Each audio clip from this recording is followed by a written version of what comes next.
전가도로 임명하는 것은 곤란하지 않냐. 거기에 대해서는 반대하는 의견이 많았다는 점만 말씀드리겠습니다. 정호영 장관 후보자 임명 여부 결정하셨습니까? 글쎄 시간이 조금 더 필요한 것 같습니다.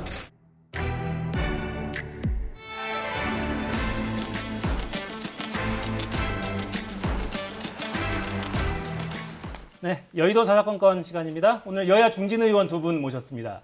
조혜진 국민의힘 의원, 홍익표 민주당 의원 모셨습니다. 자, 어서 오십시오. 반갑습니다. 반갑습니다. 오늘 저희 방송 때문에 봉화에도 못 가시고 네. 감사합니다.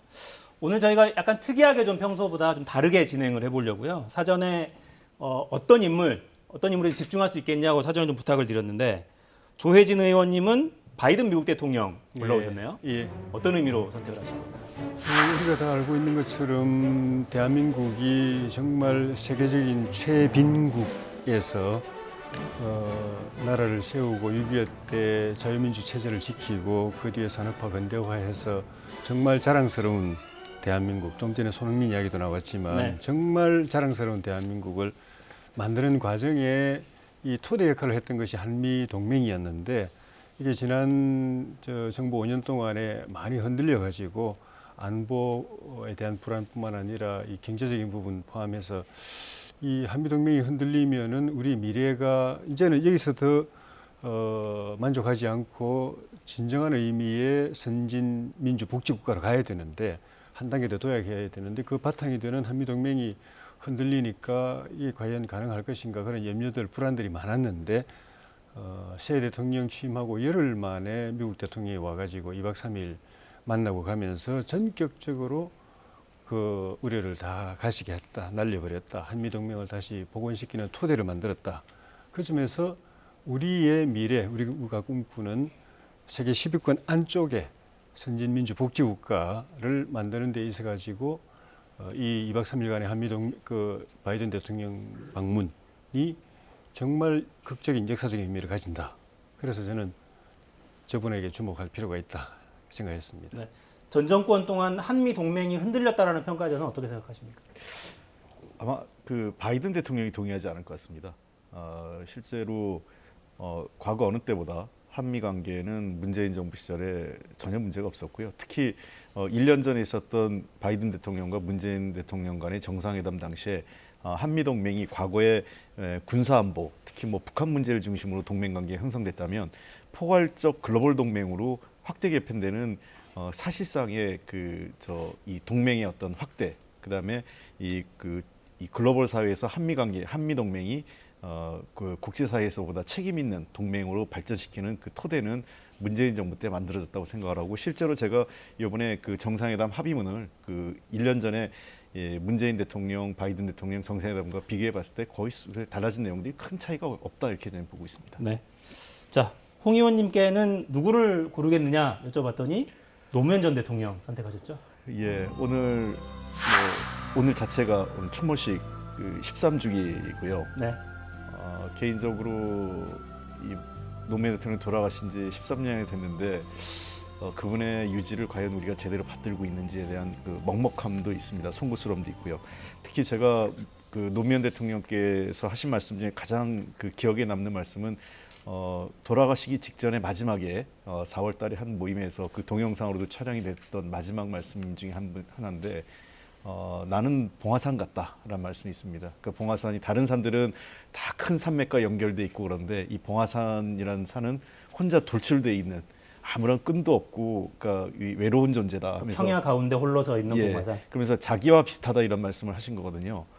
어떤 의미에서 노무현 대통령의 평생 정치 인생뿐만 아니라 그 전에 변호사 시절부터 쭉 일관된 것은 우리 사회에서의 반칙과 기득권과의 어떤 그 싸움이었다고 생각을 합니다. 굉장히 외로운 싸움을 하셨던 건데 그 과정에서 본인이 봉화산 같다 이런 느낌을 가졌던 것 같습니다. 저는 오늘 그 문재인 대통령께서 그 방명록에 쓰신 내용인 깨어있는 시민들이 그 노무현 대통령을 따른다 이런 말씀을 하셨기 때문에 그 얘기는 이제 많은 우리가 민주화 과정 또 우리 사회가 진전돼 오면서 노무현 대통령과 뜻을 같이 하는 그런 봉화산 같은 사람들이 굉장히 많아졌다. 깨어있는 시민들이 그런 그 봉화산이 됐기 때문에 그분들이 모인다면 저는 어떤 거대한 기득권과도 싸워서 이겨낼 수 있는 우리 사회의 힘이 만들어진 것 아닌가 생각합니다. 네. 자, 오늘 열린 노무현 전 대통령 13주기 추도식 이야기부터 좀 진행하죠. 나는 깨어있는 강물이다. 이게 추도식 주제였습니다. 영상 보고 이어가겠습니다. 흐르는 강물을 거꾸로 거슬러 오르는 연어들의 도무지 알 수 없는 그들만의 신비한 이유처럼 그 언제서부터인가 걸어 오는 이 길 앞으로 얼마나 더 많이 가야만 하는지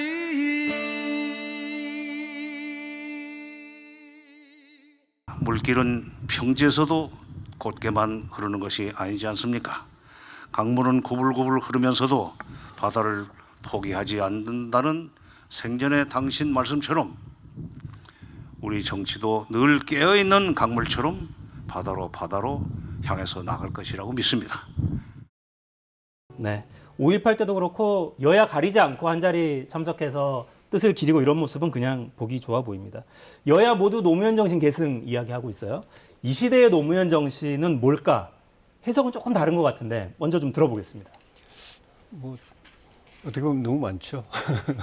일단 탈권위, 그러니까 국민이 주권자로서 대접받으려면 권력이 내려와야 되거든요. 그거를 실천하신 분이잖아요. 그러니까 본인의 탈권위도 있지만은 국민이 주인 되게 하기 위해서 권력이 내려온다는 그 의미가 중요했던 것이고, 그리고 시대의 화두가 국민 통합이 되려면 이제 소통을 해야 되는데 오픈된 마인드를 가지고 솔직한 화법을 통해서 새로운 소통에 어떻게 보면 문화, 역사를 열었다고도 평가해 줄 수 있다고 저는 봅니다. 물론 새로운 문화이기 때문에 거기 그 약간 뭐 갈등이나 이런 것도 있었지만은 또 그렇게 보면은 새로운 가치의 실현을 위해서, 그러니까 대한민국이 정말 선진 민주 복지 국가, 자유로운 국가로 가기 위해서 깨뜨려야 될 경직된 많은 것들에 대해서 끊임없이 도전하고 그걸 깨부수기 위해서 도전했던, 도전하면서 파편을 맞으면서도 도전했던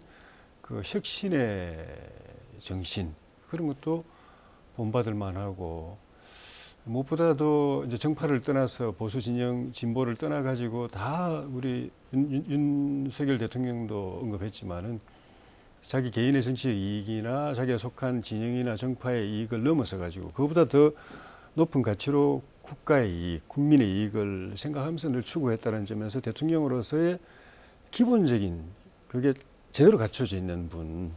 그래서 정파가 틀리고 하지만은 우리의 대통령, 모두의 대통령이라는 평가를 받을 수 있는 지점이 그런 지점이었다고 생각이 들고, 윤석열 대통령도 후보 시절에 제주도 제주 해군기지에 갔다가 노무현 대통령이 그 당시에 많은 아픔이 있었지만은 나라를 위해서 꼭 필요한 거기 때문에 고심했던 그 결단을 가슴에 새기겠다고 하면서 울컥할 정도의 그런 점.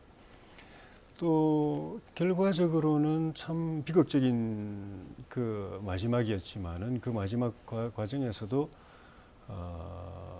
모든 잘못은 나에게 있다. 누구도 원망하지 마라 하는 것들이 어떻게 보면 이제 국민 통합의 메시지이고, 그 직전까지만 해도 전 대통령의 지지율이 정말 10% 이내 정도 떨어져 가지고 보수 진영뿐만 아니라 진보 진영에서도 싫어하는 사람들 많았는데, 어떻게 보면 자기만이 꼭 지키고자 했던 가치를 위해서 목숨도 내놓았던 그것 때문에 모두가 그걸 기리는 마음에서는 하나가 됐죠. 그런 그 과정이 결국은 통합의 과정이다. 많아요. 그러니까. 네.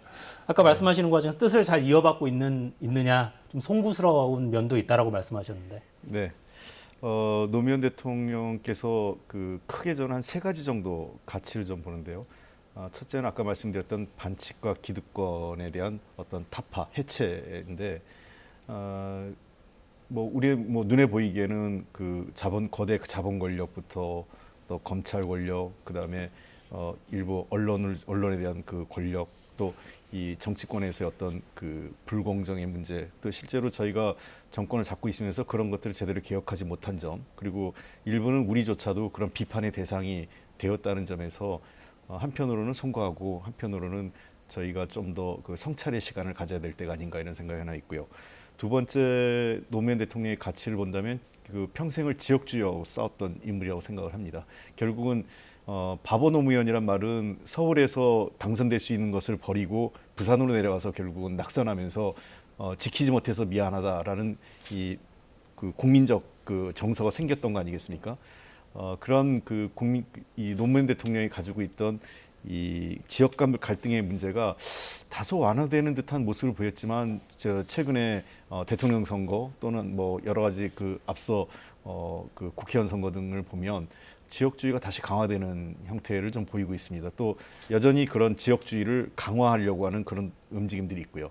그리고 또 다른 형태는 노무현 대통령 시절에 지역 갈등이라는 게 한 축이 있었다면 여전히 이 혐오와 차별을 그 정치권에서 적극적으로 활용하는, 예를 들면 여성에 대한 혐오와 차별이라든지 또는 장애인 또는 여러 가지 이 소수자와 약자에 대한 혐오와 차별을 과거 지역 감정이 가지고 있던 자리를 같이 공유하면서 그러한 국민들을 분열시키거나 갈등을 조장하는 것들이 남아 있다라는 것이 문제라고 생각을 하고, 마지막으로 노무현 대통령께서 중요했던 가치 중에 하나는 역시 14정상회담 마지막에 굉장히 강조를 하셨거든요. 평화와 통일에 대한 자신의 마지막 의지를 강조하셨고, 사실은 2008년도 14정상회담 일주기 말씀에서도 굉장히 남북 관계에 대해서 여러 가지 본인이 아쉬웠던 면도 말씀을 하셨고, 또 우리가 나가야 될 미래에 대해서도 얘기했는데, 최근에 윤석열 정부에서도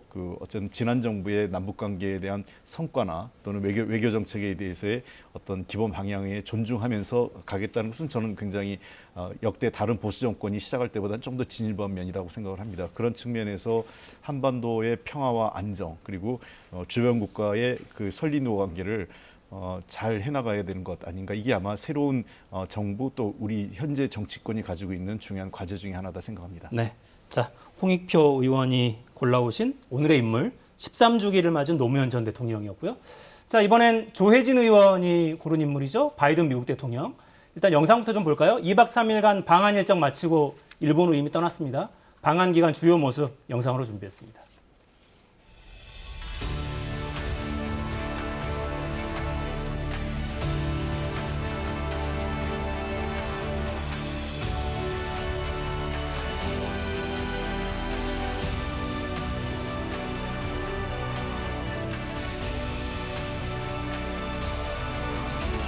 필요한 경우 미국의 전략자산의 적시 파견을 조율하면서 추가 조치에 대해서도 지속적으로 확인해 나가기로 했습니다.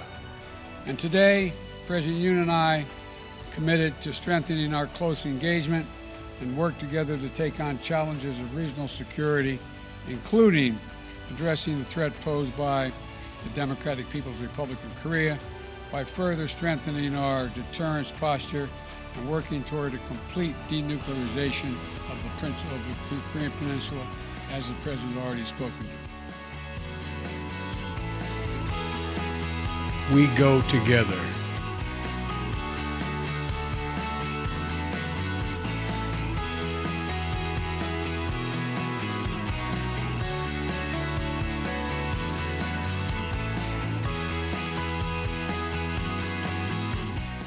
역대 대통령 취임 뒤에 최단 기간 내 한미 정상회담이 끝이 났습니다. 간략하게 총평을 좀 들어보고 이 장면 좀 인상적이었다 하는 걸 좀 여쭤보고 싶은데요. 먼저 의원님 여쭤보겠습니다. 예, 좀 전에 말씀드린 대로 무너졌던 또는 흔들렸던 한미 동맹, 우리 국가 번영의 토대인 그것을 짧은 시간 안에 복원 또는 복원할 수 있는 출발을 했다라는 점에서 우리 국익을 위해서, 우리 미래를 위해서 굉장히 유익한 또 성공적인 회담이었다는 생각이 들고 장면으로 본다면은 이례적으로 도착하자마자 삼성 반도체 수원 공장에 가서 시작을 하고 네. 또 나중에 끝날 때는 현대자동차 그 정의선 회장하고 또 만나서 끝나고 역시 이 지금은 그 경제 동맹의 시대이기 때문에 경제를 같이 하지 않는 또 공동 번영을 추구하지 않는 동맹이라는 것은 의미가 없다. 군사적인 동맹 그 형태만 가지고 경제적으로는 서로 이해관계가 상충하거나 대립하거나 이래 되면 그 동맹이 어렵다는 것 같아 상징적으로 지금 현 글로벌 추세를 그대로 보여준 거고 그런 장면들이 다 그리고 이제 그 항공우주작전본부에 가가지고 좀 전에 말씀도 있었지만은 미국 북한의 핵 억지를 위한 확장 억제 정책을 다시 강화하겠다는 거 이야기를 강조를 해서 안보에 대한 그런 이제 불안감을 많이 해소시켜주고 그런 것들이 다 포함된 것이 결국은 이제 정상 간의 짧은 기간이었지만은 신뢰 관계 또 국가 간의 신뢰가 다시 회복됐다는 의미가 좀 전에 사진 나온 헤어지면서 이제 서로 엄지척한 그 장면 속에 모든 것이 압축되어 있는 것 같은 느낌이 들었습니다. 네.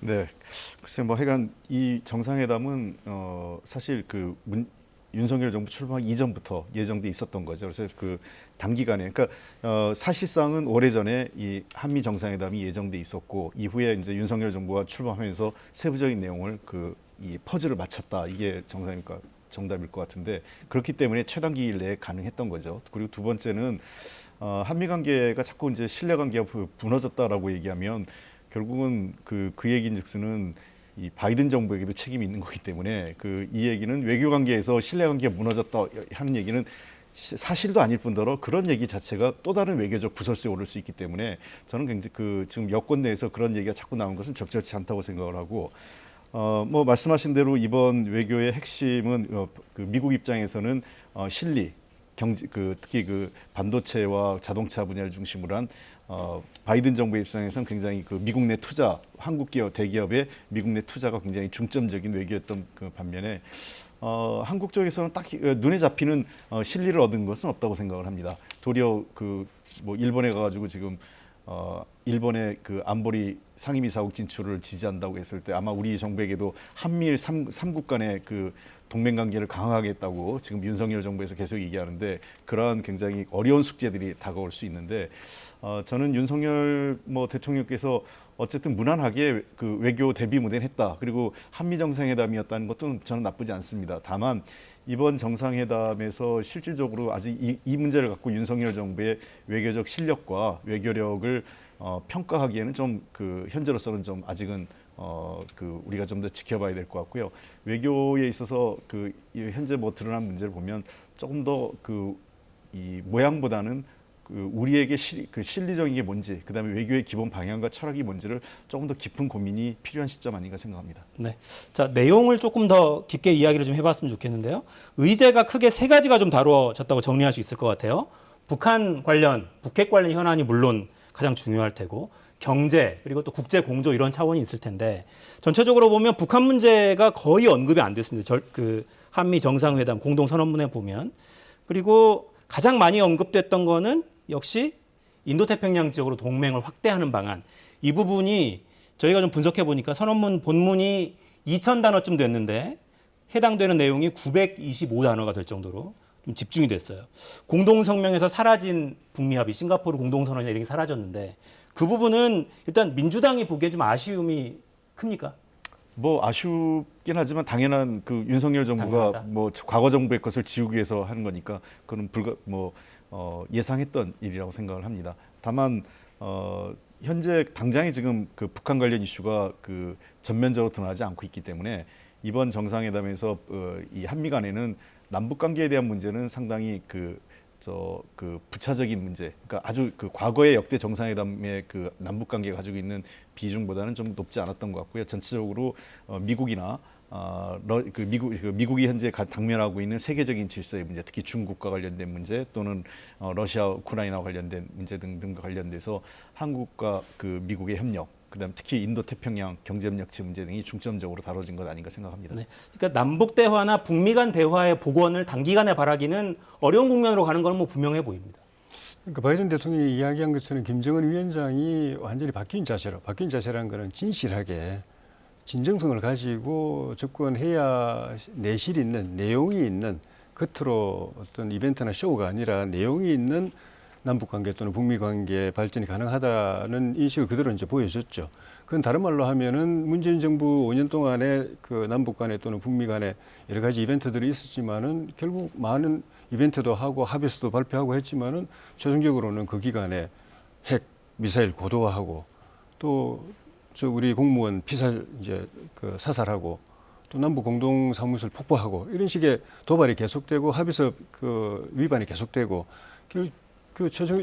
결국 최근에는 아예 그냥 그 핵실험 등에 중지했던 걸 갖다 공개적으로 다시 하겠다고 합의를 공개적으로 이제 합의를 선언까지 하는 상황이었기 때문에 그런 방식의 접근은 아무 의미가 없다. 그런데 북한이 그런 방식의 접근에서 탈피해가지고 진정성을 가지고 진실하게 나올 준비가 되어 있느냐라는 부분에 대해서는 검증이 필요하기 때문에 그렇게 이야기를 했던 것이고 우리로서는 한미동맹이 그런 측면에서 다시 이제 복원되고 북한의 미사일 도발에 대한 억지력을 제대로 갖춘다는 것은 안보의 안정화도 있지만 경제적으로 미국이 핵 확산 억제 정책을 그러니까 강화하든지 그렇게 하지 않고 우리 자력으로 해야 되면 그로 인한 손실은 어마어마합니다. 북한이 핵으로 위협할 때, 미사일로 위협할 때 그걸 막거나 또는 대응하기 위해서 우리 자력으로 그걸 해야 된다면은 정말 상상할 수 없는 비용들이 들어가기 때문에 경제적 손실을 말도 못 하는데 미국이 이번에 핵 확산 억지 정책 다시 복원하고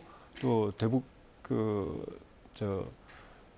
한미연합 훈련이라든가 연습이라든가 이런 걸 다시 복원해서 북한 핵 미사일 또 재래식 무기까지 포함해서 거기에 대한 억지력을 다시 공고하게 하겠다는 건 안보의 그 안정뿐만 아니라 경제적인 측면에서 우리한테 어마어마하게 도움이 되는 것이고 또 한편으로 이제 경제적으로 미국의 우리 기업들이 이제 많이 이제 투자를 하는 거는 우리 기업이 투자한다는 그 측면은 미국 입장에서는 일자리를 많이 만들어줘서 도움이 되는 것이고 네. 우리로서는 글로벌 시장을 더 확대하는 그래서 더 이 좁은 시장에서 벗어나가지고 큰 시장에서 더 매출을 올리고 그 수익을 올린다는 그런 측면에서는 또 우리한테도 도움이 되는 것이고 그런 측면에서 의미가 크다고 봅니다. 자연스럽게 공급망 이야기로 넘어가게 될 것 같은데요. 그러니까 미국 주도의 공급망에 올라타게 되는 형태인데 불가피하다고 보십니까? 혹은 불가피하지만 뭔가를 좀 생각할 여지가 있다고 보십니까? 그 두 가지 가능성은 다 열려 있다고 생각을 합니다. 결국은 기업 입장에서는 어느 게 기업의 미래, 그 기업의 수익성과 관련돼서 어느 게 더 유리할까 이게 판단하지 않겠습니까? 다만 그 지금 현재 그 공급망체, 그러니까 글로벌 그 체인이 지금 변화되는 시점의 요인은 경제적 요인만 갖고 움직이는 건 아니거든요. 그러니까 그 미국과 중국 간의 기술 패권 또는 뭐 기술 패권을 넘어서는 사실상 그 새 글로벌 패권을 놓고 지금 하면서 이런 글로벌 공급망까지 영향을 받고 있는 건데 우리 예를 들면 이런 거죠. 삼성 반도체 입장에 있어서는 굉장히 지금 안정적인 그 공급망 체계를 갖고 있었지 않습니까? 한국과 중국 또는 한국과 미국 간의 여러 가지 우리가 공급망을 통해서 대개 보면 그 반도체 클러스터가 하나는 유럽을 중심으로 해서 독일, 벨기에, 네덜란드 등을 중심으로 해서 만들어져 있는 게 하나 있고요. 또 하나는 한국, 중국, 일본을 해서 이 동북아에서 만들어져 있는 것. 또한 북미 지역의 클러스터가 있는데 사실상 이 중국과 한국 간에 형성되어 있는 이 동북아 지역의 클러스터를 해체하라는 것이 미국의 요구거든요. 과연 그것이 물론 뭐 단기간에 해체가 되지 않겠지만 삼성반도체 입장에선 삼성전자 입장에선 상당히 그 중대한 도전이라고 생각을 합니다. 그런 측면에서 이게 정치권에서는 이 문제를 좀 더 너무 그 단변적으로, 그러니까 한미 관계가 중요하니까 그렇게 가야 된다. 이거는 뭐 정치권에서 쉽게 얘기할 수 있겠지만 기업 입장에서는 상당히 어려운 선택이기 때문에 이 문제는 좀 더 심각하게 바라봐야 될 문제고, 그럼 과연 뭐 우리가 문제가 근본적인 문제가 떨어진 거죠. 그럼 중국에 있는 삼성전자 모든 그 생산 현지 공장을 전부 다 철수할 거냐? 그럼 앞으로 삼성전자는 또는 우리나라 주요 대기업들은 중국과의 그 글로벌 공급 체계를 다 끊고 새로운 것으로 연결할 거냐 하는 문제가 거기에 대한 답을 해야 되는 거죠. 국민의힘은 문재인 정부 기간 동안에 대중 구력 외교 지속적으로 지적을 해왔지만 그렇다고 중국 진출해 있는 우리 기업들 철수하자 이런 이야기 할 건 또 아니잖아요, 당연히. 이번에 글로벌 공급망 확대 그 프레임을 만드는 거는 미국이 주도하고 또 우리나라나 이런 나라들이 참여하지만은 각자의 다 필요성이 있습니다. 미국도 필요하고 우리도 필요하고 우리 기업들도 필요하고. 근데 그 필요성이 생기게 된 주요 원인 중에 하나가 중국하고 러시아입니다. 그러니까 이런 그 천연 자원이든지 산업 자원이든지 이런 자원들을 정치화해가지고 자기들이 우리 그 주변 국가들한테 정치적 이익을 강요할 때 수단으로 지렛대로 이걸 활용하니까 중국도 그렇지 않습니까? 우리 사드 우리 자위를 위해서 그렇게 하는 행위인데도 불구하고 롯데 같은 데로 그냥 다 철수시켜버리고 다 쫓아내버리고 기업들이 바로 그냥 치명적 타격을 입는 그런 상황. 그리고 러시아 같은 경우도 우크라이나에 자기들이 침공해놓고 그걸 반대하는 그 서방 국가들한테서 가스 끊어버리겠다고 그러고 가스는 가스고 자유민주주의를 지키는 건데 이 두 국가는 그렇게 안 하는 거죠. 자기들의 그런 전체주의 체제, 억압적 체제, 패권 체제를 강요하는데 주변 국가들이 동의 안 하면 자기들이 갖고 있는 경제적 고리를 활용해가지고 다 협박하고 압박하는 수단으로 이용하는 나라가 두 나라인 거예요. 그러니까 자연히 우리 같은 나라들도 그렇고 다른 국가들도 미국은 미국대로 더 그렇지만 저런 나라들하고 경제적으로 관계를 안 할 수는 없지만 끊을 수는 없지만은 조절을 해야 되겠다. 그리고 깊이 관여하고 의존하면 할수록 나중에 저 사람들이 우리한테 어떤 압박이나 협박을 해올 때 우리 방어수단이 없다. 그러니까 방어수단을 만들어야 된다라는 게 글로벌 공급망 확대인 거예요. 그러니까 미국이, 러시아나 중국이 그런 식으로 안 했으면은 우리가 이런 대안을 찾을 필요도 없는 거죠.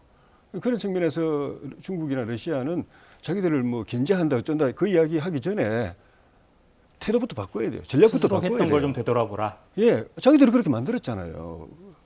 그거부터 두 반성해야 분 된다고 봅니다. 말씀하시는 걸 보면 일단 국제 이런 경제 질서 이 변화는 현실로 받아들이시는 것 같다는 느낌을 일단 받게 되네요. 예. 이런 도전들이 그 단순하게 중국 러시아에만 오는 게 아니라 우리도 바로 직면했던 게 일본으로부터 왔었지 않습니까? 일본이 이 과거사 문제를 소위 그 중간재, 그다음에 그 원자재하고 결부시켜가지고 우리나라가 할 수 없이 소부장 개혁을 반도체와 관련된 중대한 타격을 받기 때문에 스스로 자립하는 계기가 됐는데 문제는 이런 것 같아요. 이제 점점 아까 말씀하신 대로 자원 또는 자기 가지고 있는 자국의 기술, 공급망 체계를 자국이 어떤 국제 정치적 이해관계 또는 여러 가지 그 패권적 질서를 향해서 활용하고 싶은 유혹이 점점 높아지고 있는 건 사실입니다. 이게 단순히 중국과 러시아가 노골적으로 하고 문제가 되는 거지만 이 문제가 미국도 이미 그런 사례가 없는 게 아니거든요.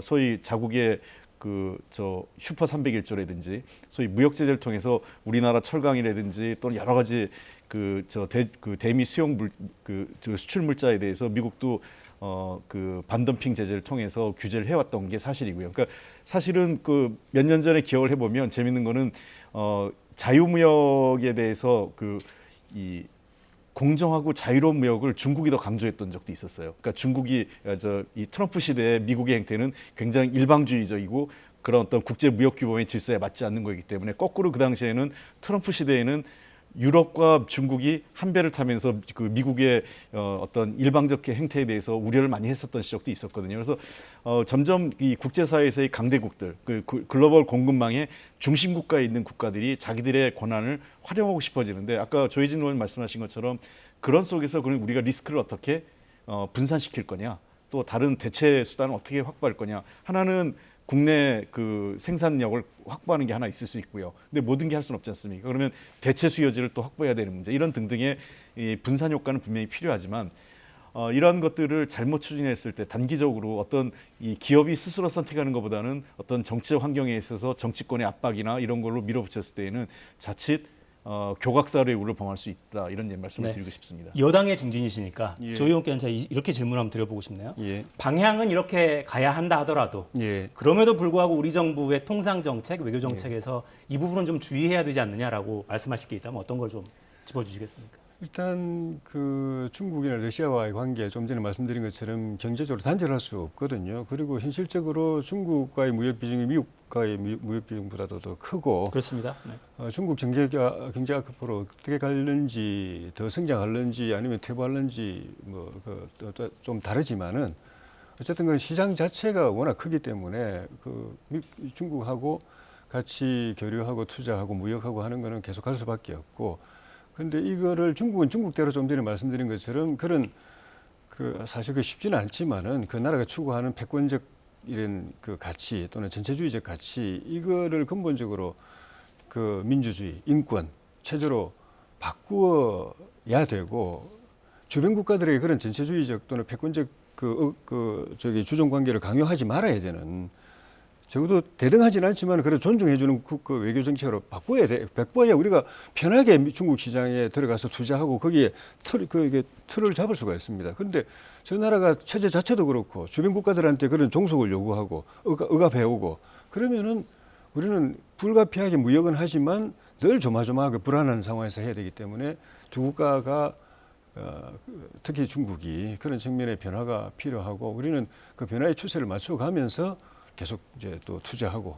교류하고 무역하고 뭐 해야 되겠죠. 알겠습니다. 제가 조금 말씀드리고 싶으면은 우리가 통상 전략에 있어서 제일 중요한 거는 결국은 강대국, 그러니까 뭐 미국이나 중국, 러시아와 같이 우리보다 훨씬 국력이 세거나 통상 부분에서 우위인 나라들과 양자 관계로만 문제를 풀기 어렵기 때문에 양자 관계보다는 다자 관계의 틀을 활용하는 것이 우리한테 굉장히 유리하다 이렇게 보고요. 그러니까 양자 관계, 다자 관계의 어떤 그 결합 또는 적절한 활용들이 우리가 굉장히 중요하고, 두 번째는 중견 국가로서 저희가 이 원칙을 분명히 해야 될 것 같아요. 그러니까 그 원칙이 흔들려서 이때는 이렇게 하고 저때는 저렇게 하고 할 때에는 잘못하면은 미국과 중국이라는 큰 두 세력 사이에 껴서 우리가 굉장히 어려운 처지가 될 텐데 미리 선제적으로 우리의 입장을 정하고 나갈 필요가 있다 생각을 합니다. 그러니까 어떤 핵심적 어떤 안보 동맹이나 어떤 그 국가 안보와 관련된 사항이 아니고 통상 질서와 관련된 또는 경제 문제와 경제적 이슈와 관련된 문제라면 우리의 몇 가지 시장 경제와 관련된 원칙 또는 다자 통상 무역에 관련된 원칙들이 있을 거예요. 그러한 원칙들을 선제적으로 밝히고 우리의 입장을 뒤따라가는 게 아니라 우리가 먼저 입장을 밝히고 나간다면 양쪽의 눈치를 보면서 선택한 게 아니라 우리의 원칙과 국익을 바탕으로 그러한 입장을 정했다라는 것이, 저는 도리어 우리 다음 정부가 이 양 세력에서 그 중간에 어정쩡하게 끼이는 것보다는 우리 중견 국가로서의 리더십을 발휘할 수 있는 부분을 좀 찾아가는 게, 공간을 넓히는 게 필요하다고 생각합니다. 네. 자, 두 분이 선정해 오신 두 인물을 중심으로 논의를 좀 길게 해봤습니다. 자, 주제를 좀 바꿔볼까요? 저희 정당 지지율 그래픽 만들어 놓은 걸 좀 먼저 올려주실까요? 지방선거 이제 9일 앞으로 다가와 있습니다. 양당의 지지율 그래프 기울기가 좀 확연하게 차이가 나 보이죠. 전체적으로 판세를 좀 어떻게 보고 계시는지 여쭤보고 싶은데, 광역단체장 선거로 국한해서 한번 이야기를 해봤으면 좋겠어요. 이번 6일 지방선거 어떻게 좀 전망하십니까?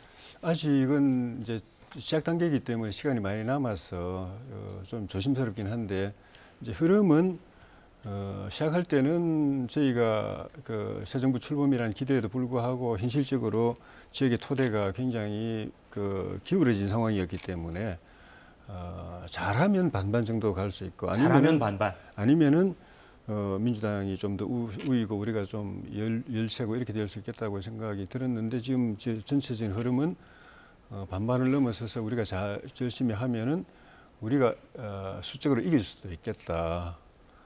또는 그 이상의 결과를 가져올 수도 있겠다는 기대를 가지고 방심하지 않고 열심히 뛰어가고 있는 상황입니다. 현실은 반반이지만 열심히 한다면 우세를 점할 수 있다는 기대를 한다. 지금은 이제 약간 우위로 가고 있는 것 같은데, 네.